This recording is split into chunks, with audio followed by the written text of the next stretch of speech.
Hello everyone, ICT virtual classes में आपका बहुत बहुत स्वागत है। तो जैसा कि आप जानते हैं हम ऑप्टिक्स पढ़ रहे हैं, प्रकाश की पढ़ रहे हैं।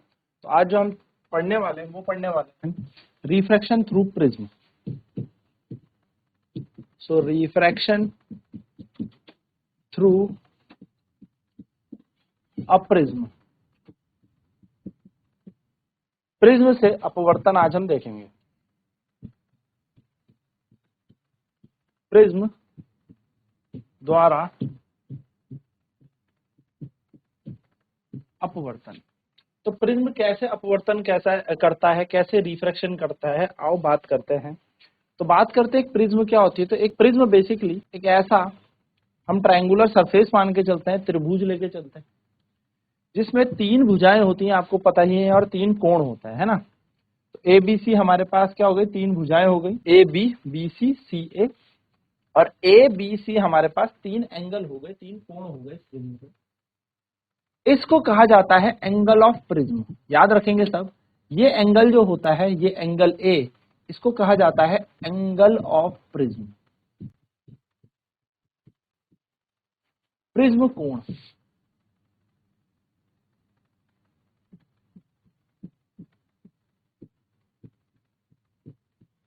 एंगल ऑफ प्रिज्म, प्रिज्म कोण। और इस बीसी को कहा जाता है बेस ऑफ द प्रिज्म, यानी कि आधार। अब आप यहां पर देखेंगे तो कितनी अपवर्तित सतह है। तो एक प्रिज्म में दो अपवर्तित सतह होती है, यानी कि there are two refracting surface on the prism. यानी कि प्रिज्म में दो अपवर्तित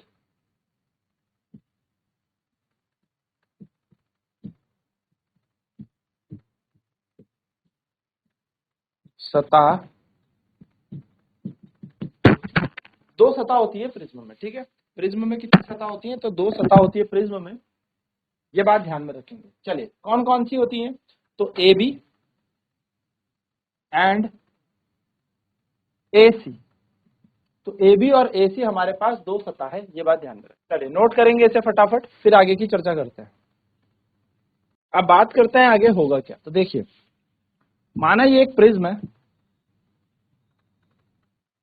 थोड़ा बड़ा बना लेते हैं इसको, प्रिज्म में थोड़ा सा बड़ा बना लेते हैं। तो ये है ए बी सी, एक प्रिज्म।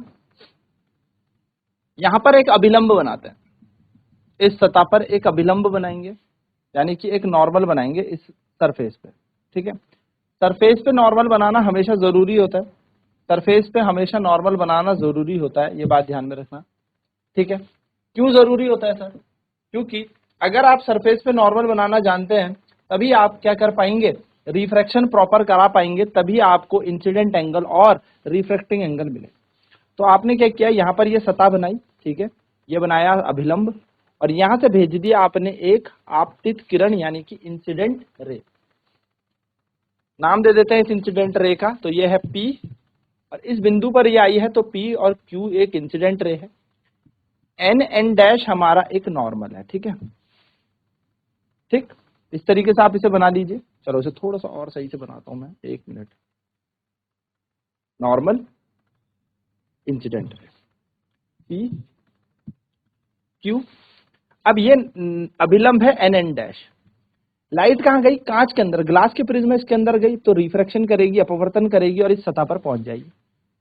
याद रखिएगा कि जब भी प्रकाश अपवर्तन करता है तो बेस की तरफ, यानी कि आधार की तरफ मुड़ता है, आधार की तरफ ही प्रकाश मुड़ेगा, और इस सरफेस पे पहुंचा। तो ये ए बी सरफेस के लिए इस रे का नाम दे देते हैं क्यू, पी क्यू आर। तो क्यू आर क्या हो जाएगी, एक रिफ्रैक्टेड रे हो जाएगी। हम एक और नॉर्मल यहां से ड्रॉ करते हैं, इस नॉर्मल का नाम दे देते हैं एम डैश, ठीक है, या एन डैश। ये एक बिंदु कॉमन मान लेते हैं दोनों में, ये कट डाउन हो ही रहा है यहाँ पे, देखो, है ना। तो एन डैश हमने एक यहां से अभिलंब खींचा, और ये प्रकाश जो है वापिस आ जाएगा हवा में, यानी कि पी क्यू एक इंसिडेंट रे थी, आपतित किरण थी, क्यू आर एक रिफ्रैक्टेड रे है ए बी सरफेस के लिए, यानी कि एक अपवर्तित किरण है Q R A B surface के लिए, ए बी सतह के लिए, परंतु ए और सी सतह के लिए ये आपतित किरण है। मैंने तभी कहा था यहाँ पर दो रिफ्रैक्टिंग सरफेस होते हैं, और ये लाइट यहां से बाहर आ गई आर एस, इसको हम कहते हैं इमरजेंट रे, इमरजेंट किरण, ठीक है, ये बाहर आ, ये तो आपको पता ही है, ये एंगल ऑफ प्रिज्म है, इसको कहते हैं एंगल ऑफ प्रिज्म। अब जरा एक छोटी सी बात नोट कीजिएगा, अगर ये लाइट इस प्रिज्म के अंदर ना जाती, अगर ये लाइट इस प्रिज्म के अंदर ना जाती, तो ये लाइट सीधे सीधे सीधे सीधे ये प्रकाश कुछ ऐसे निकल जाता,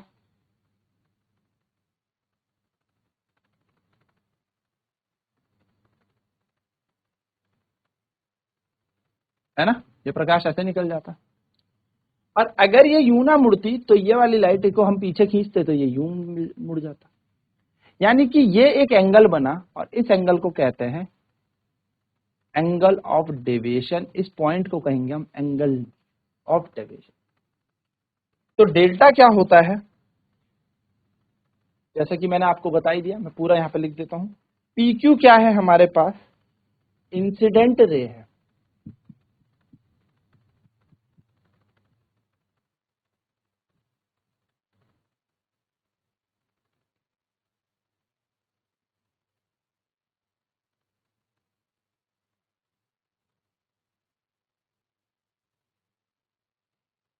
ए बी सतह के लिए ये है आपतित किरण। क्यू आर क्या है, क्यू आर है रिफ्रैक्टेड रे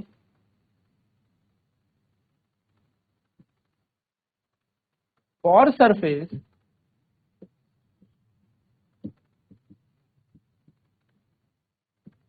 ए B, Q R, Q R और क्या है सर, तो क्यू आर इंसिडेंट रे भी है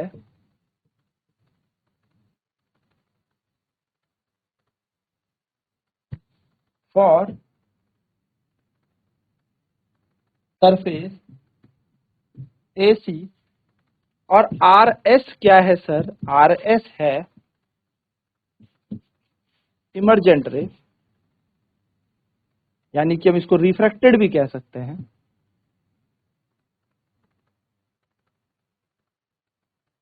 फॉर सरफेस ए सी। ठीक है, ये बात हमें समझ में आती है। चलिए जल्दी से नोट करेंगे इसे, पहले डायग्राम बनाए पूरा, फिर आगे की चर्चा करते हैं कि किस बिंदु को क्या और कहते हैं।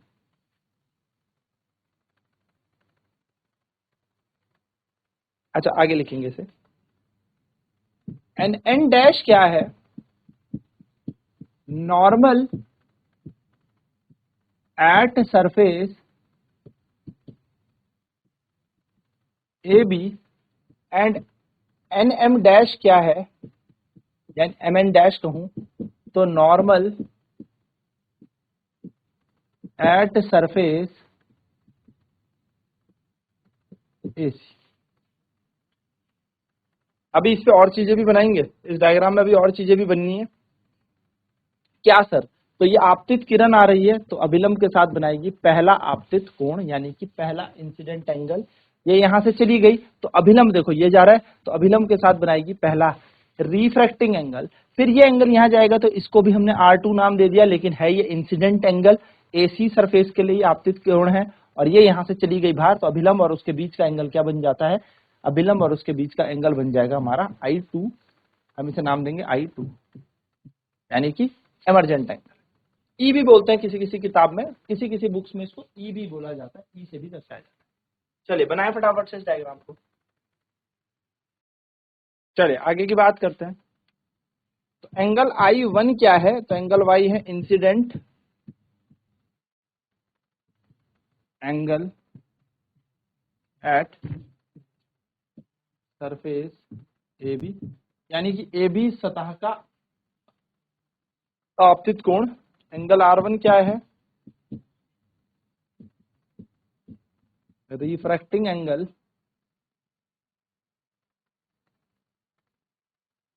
At surface AB।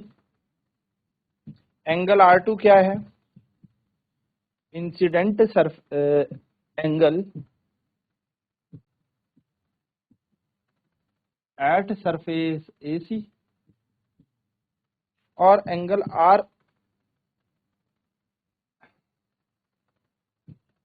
I2 है हमारे पास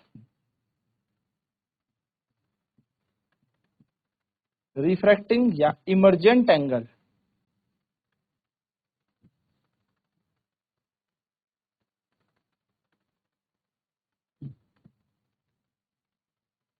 एट सरफेस AC।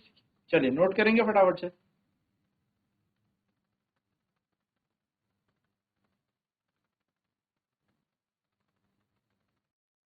सबसे इंपॉर्टेंट पॉइंट जो आपको याद रखना है, डेल्टा जिसको हम डेल कहते हैं, it is the angle of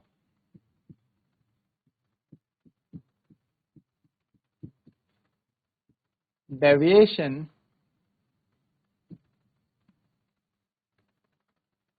produced by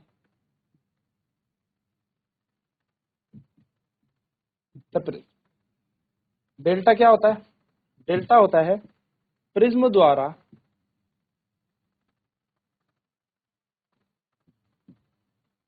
विचलन कोण।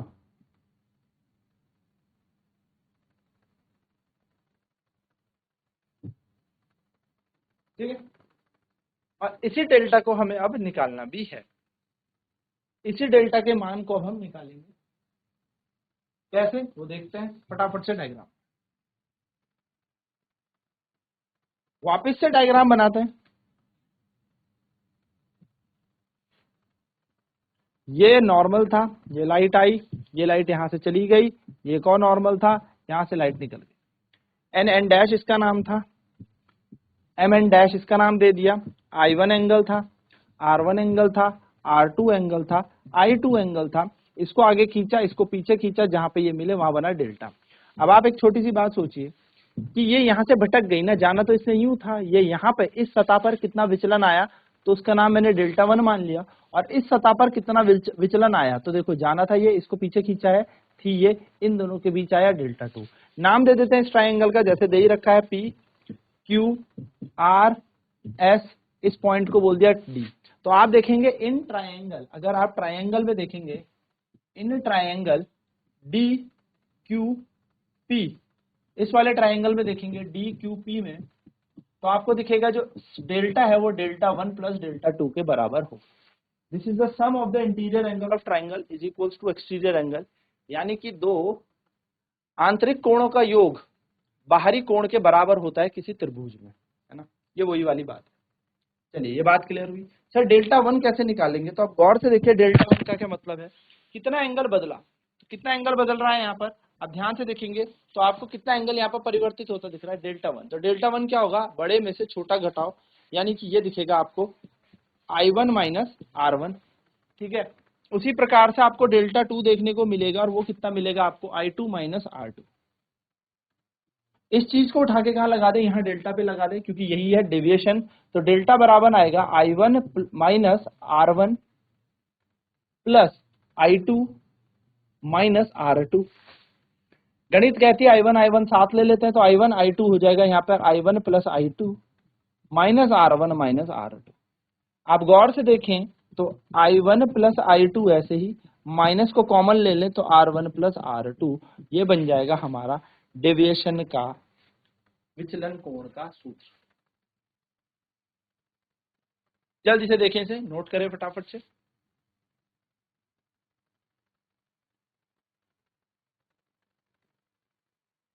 ना एक छोटी सी बात याद रखिएगा, देखिए ये ए वाला ट्रायंगल देखा हमने, ठीक है। अब हम देख रहे हैं क्वाड्रिलेटरल, देखो इसका नाम है ए, ठीक है। तो एक क्वाड्रिलेटरल देखेंगे, ए क्यू एन डैश और आर। तो इन quadrilateral A Q N dash और आर, हमें पता है क्वाड्रिलेटरल में सम ऑफ अपोजिट एंगल कितना होता है, सम ऑफ अपोजिट एंगल 180 डिग्री का होता है, यानी कि विपरीत कोणों का योग होता है 180 डिग्री। और इसी तरीके से एक ट्रायंगल लेंगे हम यहाँ पर, कौन सा त्रिभुज लेंगे हम, क्यू एन डैश और आर। देखो ये ट्रायंगल लिया हमने और ये क्वाड्रिलेटरल लिया था, तो क्यू एन डैश और आर, तो यहां पर क्या योग बन रहा है, यहां पर बन रहा है R1 plus R2 plus N dash, है ना। तो यहां बन जाएगा R1 plus R2 plus N dash बराबर किसके बराबर, 180 के बराबर। सॉल्व कर देते हैं दोनों इक्वेशन को। Solving equation 1 and equation 2। Sir कौन सी फर्स्ट, ये वाली फर्स्ट है, ये वाली सेकंड। इन दोनों को सॉल्व करते हैं। तो आप देखेंगे सॉल्व का मतलब क्या है, घटा दो, पहले में से दूसरे को घटा दो।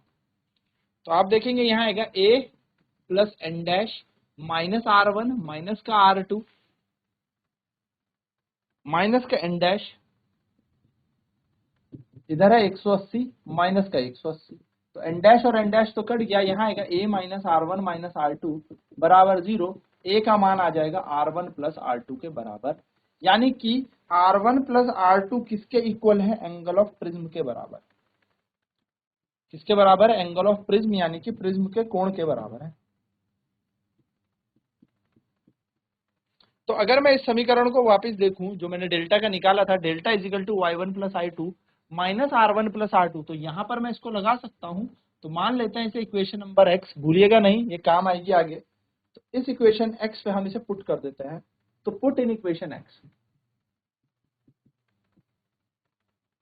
तो आपको यहाँ पर क्या देखने को मिलेगा, आपको देखने को मिलेगा जो डेल्टा है, यानी कि जो डेविएशन है वो है I1 प्लस I2 माइनस का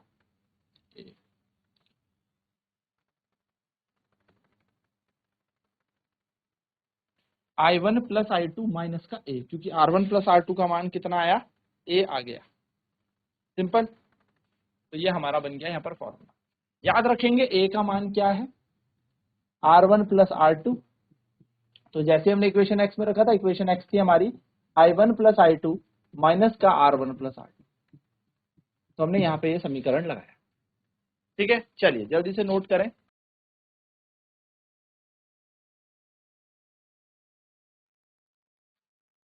तो ऐसे आपको ये प्रिज्म करनी है। आगे अभी हम और देखेंगे, मिनिमम डेविएशन की शर्त देखेंगे, यानी कि न्यूनतम विचलन की शर्त भी देखेंगे। तो आज की क्लास में इतना ही। आईसीटी वर्चुअल क्लासेज में जुड़ने के लिए धन्यवाद। आपका दिन शुभ।